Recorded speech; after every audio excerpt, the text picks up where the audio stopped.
I've always been the responsible one in our family, the dependable daughter who never caused trouble, who always did what was expected.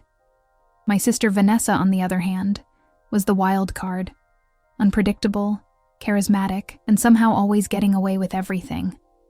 Growing up in our suburban Massachusetts home, I watched as my parents bent over backward to accommodate Vanessa's whims while I quietly followed the rules. "Emma, you're just so easy," Mom would say, as if that was a compliment. Meanwhile, Vanessa's transgressions were met with sighs and shrugs. That's just how she is. I didn't realize how deep this family dynamic ran until 3 months ago, when I found the envelope. It was late September, and I was helping my parents clean out their attic before they downsized to a condo in Florida. Dad had already moved most of the furniture, leaving only boxes of forgotten memories to sort through. I was alone that afternoon, knee-deep in yearbooks and photo albums, when I found a shoebox tucked beneath the eaves. Inside were letters, mostly correspondence between my mother and her college roommate, birthday cards from relatives long gone, and at the bottom, a cream-colored envelope with my sister's handwriting. Just seeing her loopy script brought back a flood of memories. Vanessa was living in San Francisco now, having reinvented herself as a tech consultant after bouncing between careers for years. The envelope wasn't sealed. I don't know what made me open it, curiosity perhaps, or the lingering resentment I still carried. Whatever the reason, I slid out a single sheet of paper, folded 3 times, dated May 15th, 2012. I was 22 then, fresh out of college. Vanessa would have been 25. "Mom and Dad," it began. "There's something I need to tell you." I should have stopped reading. This wasn't meant for me. But 13 years of being the overlooked sister does something to you. Creates a hunger for acknowledgement that's hard to describe. I was the one who wrecked Dad's car the night of Emma's graduation. I was drunk, and I panicked. "I'm so sorry I let you blame Emma all this time. I should have come clean years ago." The paper trembled in my hands. I remembered that night with perfect clarity. The accusations, my tearful denials, my parents' disappointment. I'd never driven drunk in my life, but somehow they believed I had. The memory of my father's face, tight with anger and disappointment, was seared into my brain. "Your sister saw you, Emma," he'd said. Why would she lie about something like this?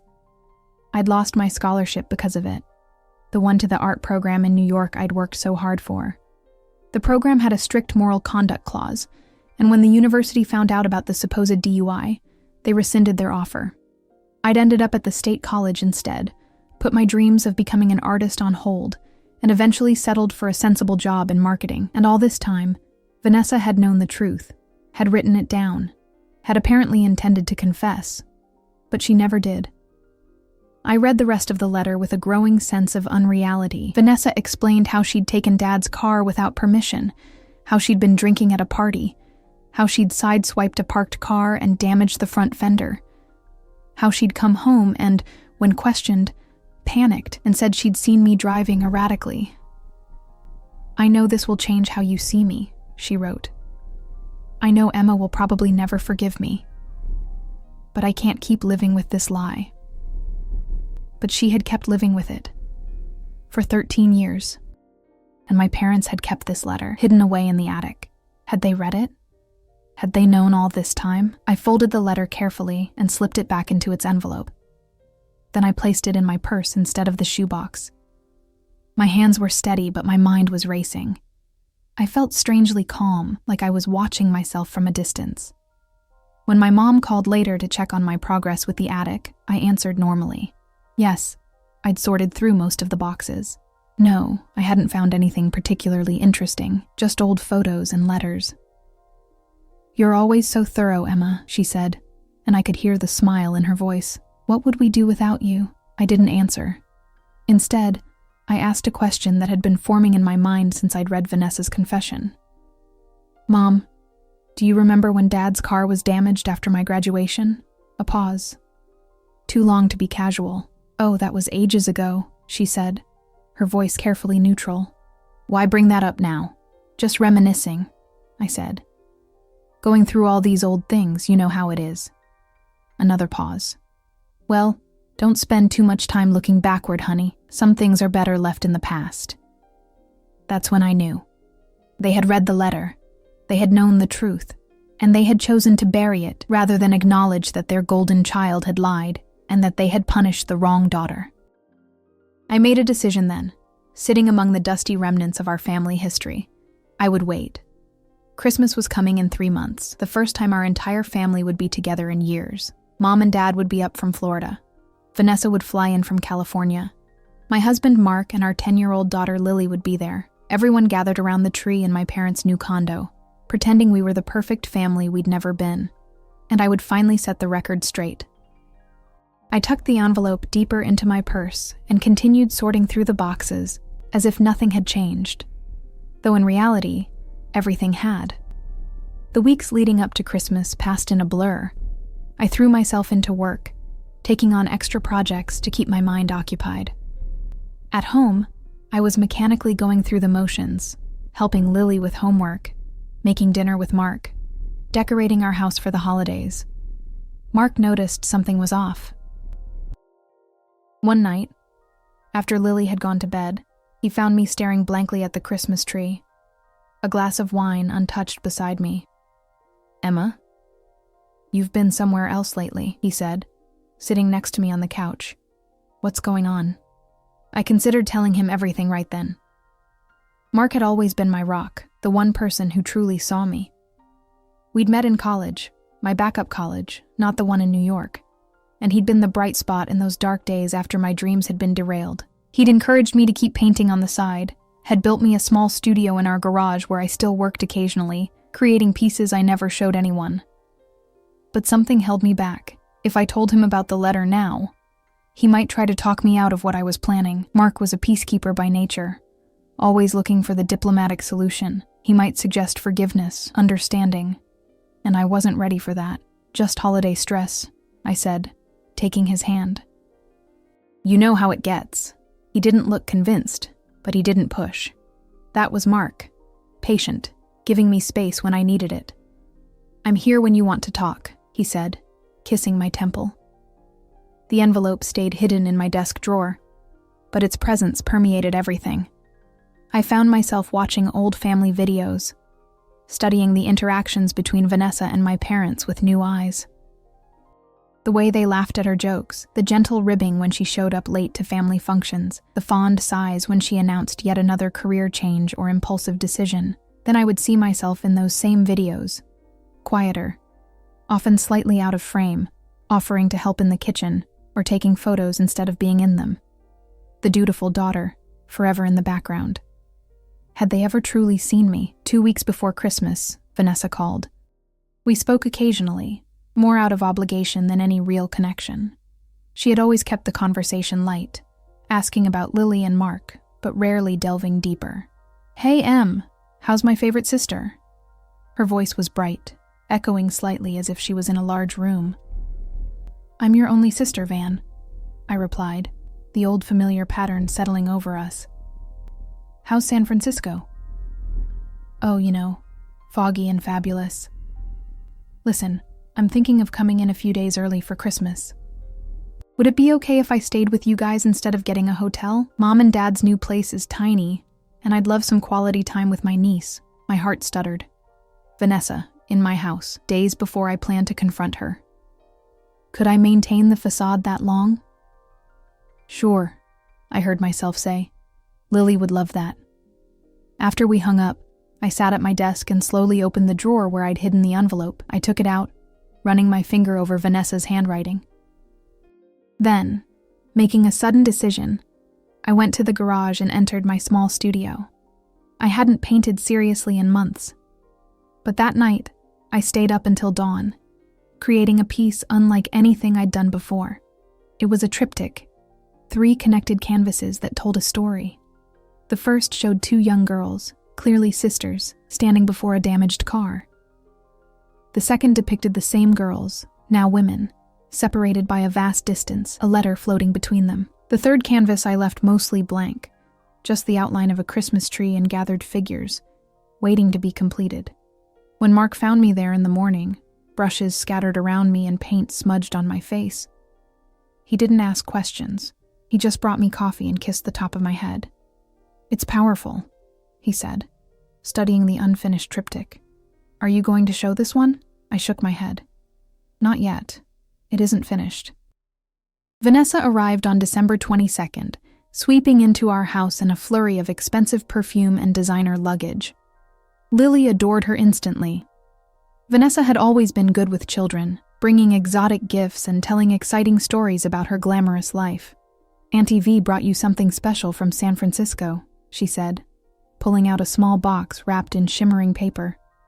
Lily tore it open to find a delicate snow globe containing a miniature Golden Gate Bridge. It's beautiful, she exclaimed, shaking it to watch the glitter swirl. Not as beautiful as you, Vanessa said, hugging her. Then she turned to me. Emma, you look great. Different somehow. New haircut? I touched my hair self-consciously. It was the same shoulder-length brown it had always been. No, same old me. Vanessa shrugged. Well, something's different. You're practically glowing. Later that night, after Lily had gone to bed, the three of us sat in the living room with glasses of wine. Mark was telling Vanessa about his work as an architect, a recent project that had won a small local award. That's amazing, Mark. You always were the talented one, Vanessa said. And then, as if catching herself, added quickly, you both were. Remember how Emma used to paint? God, you were so good. She still paints, Mark said, giving me a small smile. She has a studio in the garage. Vanessa's eyebrows shot up. Really? After all this time? I'd love to see your work, Em. Maybe later, I said, taking a long sip of wine. It's just a hobby. Still, Vanessa persisted, leaning forward, I'd love to see what my little sister has been creating. Something about her tone, the slightly condescending note, the implicit surprise that I might actually have continued pursuing my passion, made something snap inside me. You know what? Why not? Come on, I'll show you. I led her to the garage, flipping on the lights to reveal my small but well-organized studio. Canvases leaned against the walls, some finished, others in progress. And there, on the easel, stood the triptych I'd been working on. Vanessa moved toward it slowly, her wine glass dangling forgotten from her fingers. I watched her face as she took in the images. The two girls, the letter, the unfinished Christmas scene. This is different from what you used to paint, she said carefully. It's more, I don't know, confrontational? Art should provoke a response, I said, echoing what my professors in New York might have taught me, had I been able to study there. Vanessa stared at the center panel, the one with the letter, for a long moment. Then she turned to me, her expression guarded. What is this about, Emma? I considered telling her right then. The words were on the tip of my tongue. I found your confession. I know what you did. But the moment wasn't right, not yet. It's about family, I said instead. About the stories we tell ourselves and the secrets we keep. Vanessa set her wine glass down on a nearby table with a sharp click. Well, it's powerful. You always did have talent. She glanced at her watch. I should probably turn in. Jet lag, you know. As she walked back toward the house, I stayed behind, looking at the unfinished third panel. Now I knew exactly how to complete it. The next day, Christmas Eve, we drove to my parents' new condo in Brookline. They had downsized dramatically, trading their 4-bedroom colonial for a sleek 2-bedroom with views of the Boston skyline. The living room was dominated by a perfectly decorated Christmas tree. My mother's work, no doubt. She had always been particular about holiday aesthetics. My girls, she exclaimed when we arrived, pulling first Vanessa and then me into hugs. And Mark, and my beautiful granddaughter. She swooped down to embrace Lily, who was already eyeing the presents under the tree. My father was quieter, as always, offering handshakes to Mark and me, a hug for Vanessa, a pat on the head for Lily. He seemed older than when I'd last seen him, more stooped, his once imposing frame diminished. Emma helped me clean out the attic before you moved, I said casually as we settled in the living room.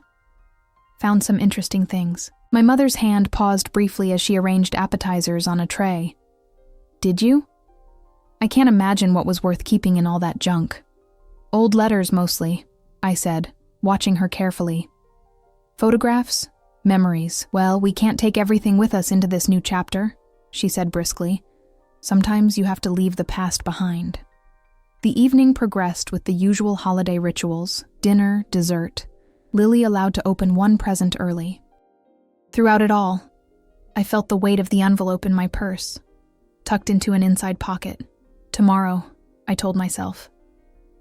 Tomorrow everything would change. That night, back at our house, I completed the third panel of the triptych while everyone slept. I worked until my fingers cramped, until the scene was exactly as I envisioned it. A family gathered around a Christmas tree, faces caught in expressions of shock and recognition as truth finally emerged from shadows. As I washed my brushes in the sink, I felt a curious lightness. Whatever happened tomorrow, I would no longer be carrying this burden alone. Christmas morning dawned bright and clear, sunlight glinting off fresh snow that had fallen overnight. Lily woke us at dawn, bouncing on our bed with the unbridled excitement only a child on Christmas can muster. Santa came. Come see what he brought.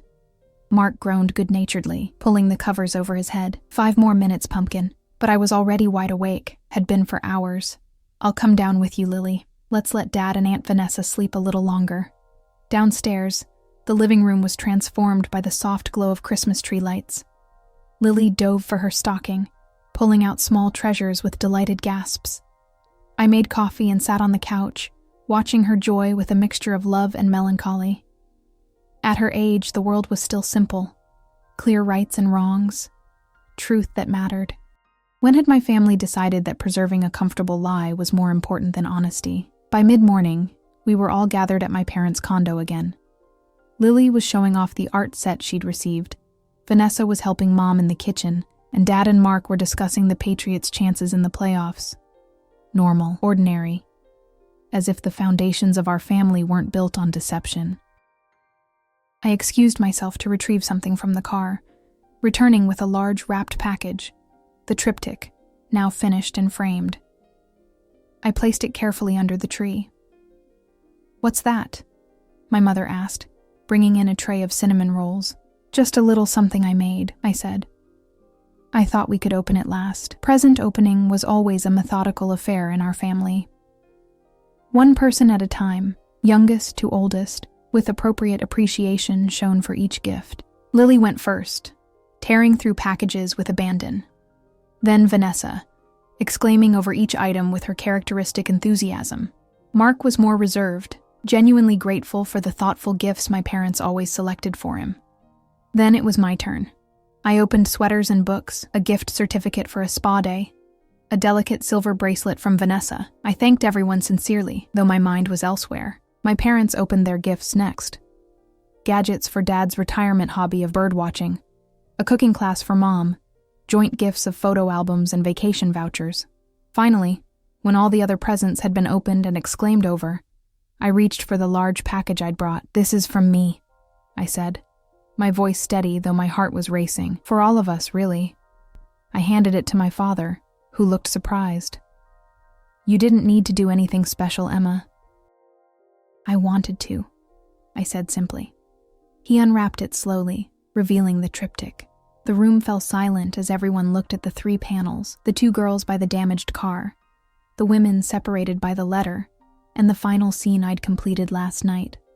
Our family around a Christmas tree, with the letter being read aloud, expressions of shock and recognition on every face. It was unmistakable to anyone who knew our history. And one glance at my parents' faces told me they understood exactly what they were looking at. "What is this?" my mother asked, her voice thin. I reached into my purse and pulled out the envelope. I found this when I was cleaning the attic. Vanessa's confession about the car accident after my graduation. The one you all blamed me for. Vanessa's face drained of color. "Emma, you wrote that you were drunk and crashed Dad's car," I continued, opening the letter. "That you let me take the blame, that you were sorry, and couldn't live with the lie anymore, but apparently, you found a way to live with it for 13 years. The room was so quiet I could hear the tick of my parents' wall clock. "Emma, please," my mother began, reaching for the letter. I held it away from her. "Did you read this? Did you know the truth?" My father wouldn't meet my eyes. My mother's lips were pressed into a thin line. Found it after Vanessa left it on our dresser, my father finally said. We were going to talk to her about it, but then... But then what? I demanded. You decided it was easier to keep believing I was the irresponsible one, even though it cost me my scholarship? My future? It wasn't like that, my mother protested. By the time we found the letter, you'd already enrolled in the state college. You seemed settled. We didn't want to upset everything. You didn't want to admit you were wrong, I corrected her. You didn't want to face that your golden child had lied to you, and that you'd punished the wrong daughter without even giving her the benefit of the doubt. Vanessa stood up, her hands shaking. Emma, I'm so sorry. I was young and stupid and scared. You were 25, I cut her off. Old enough to know better, old enough to do the right thing. I tried, she said, gesturing at the letter. I wrote that letter. I left it for them. And then what? I asked. You never followed up? Never asked if they'd read it? Never made sure they knew the truth? She looked away.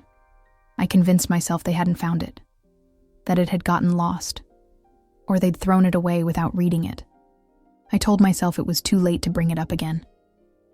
And what's your excuse? I turned to my parents. Why keep this hidden all these years? Why let me believe you thought I was capable of something I would never do? My father looked older than I'd ever seen him. We made a mistake, Emma.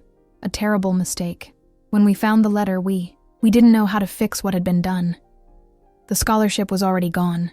You were already at a different school. Opening old wounds seemed inconvenient, I supplied. Uncomfortable? More difficult than just pretending nothing had happened? Lily, who had been quietly drawing with her new art supplies, looked up at the tension in my voice. Mark moved to put an arm around her shoulders. Why don't you show me your drawings in the kitchen, sweetie? He suggested, leading her out of the room. He caught my eye as they left, a silent message of support. Do what you need to do. Once they were gone, I turned back to my family. Do you know what I lost because of this lie? Not just the scholarship, but my belief in myself. For years I thought maybe you were right not to trust me. Maybe I wasn't good enough, responsible enough, worthy enough of that opportunity. You were always worthy, my mother said, tears in her eyes. You were always our good girl, Emma. Don't you see? That's part of the problem, I said. I was the good girl you could take for granted. The one who would understand, who would forgive, who would move on without making a fuss. Meanwhile, Vanessa could do no wrong, even when she did everything wrong. Vanessa was crying now, mascara tracking down her cheeks. I've carried this guilt for years, Emma. I know it doesn't make it right, but I've never forgiven myself. You carried the guilt, but you kept the benefits, I pointed out. You got to pursue your dreams, change careers whenever you wanted, live your life freely while I was the one dealing with the consequences of your actions. My father stood up slowly. We can't change the past, Emma, but I want you to know. I am so deeply sorry. We should have believed you. We should have trusted you. And when you found out the truth, you should have told me. I added, you should have apologized then, not waited until I forced the issue 13 years later. A heavy silence fell over the room. Outside, snow had begun to fall again, large flakes drifting past the windows. What happens now? My mother finally asked, her voice small. I looked at the triptych, at the third panel showing our family in this very moment of reckoning.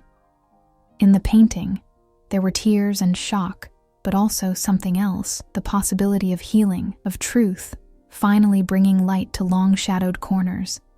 I don't know, I answered honestly. I've been so focused on this moment, on finally being heard, that I haven't thought much beyond it. Can you forgive us? Vanessa asked. Maybe not today, but someday. I considered this. The anger that had driven me for months now felt different, still present, but no longer all-consuming. I'm not sure yet, I said. But I know I don't want to carry this anymore. I don't want it to define me, or us, for another 13 years. My father nodded, understanding in his eyes. We don't deserve your forgiveness, Emma. But we're grateful for your honesty, for bringing this into the light, however painful. Mark returned with Lily, who immediately sensed the changed atmosphere in the room. "Why is everyone crying?" she asked. "It's Christmas." "Sometimes," I said, kneeling to her level, "families need to tell each other hard truths so they can heal, like when you scrape your knee and it hurts to clean it. But that's how it gets better." She considered this with the solemn wisdom of childhood. "Are we going to be okay?" I looked around at my family, my parents, their faces lined with regret, Vanessa, vulnerable in a way I'd never seen her, Mark, steady and supportive, and Lily, innocent and hopeful. "Yes," I said, surprising myself with how much I meant it. "We're going to be okay. Different maybe, but okay." Later, as we gathered around the table for Christmas dinner, there was an unfamiliar tension, but also a new authenticity. My mother had cried in the kitchen while preparing the turkey. My father had taken a long walk alone in the snow.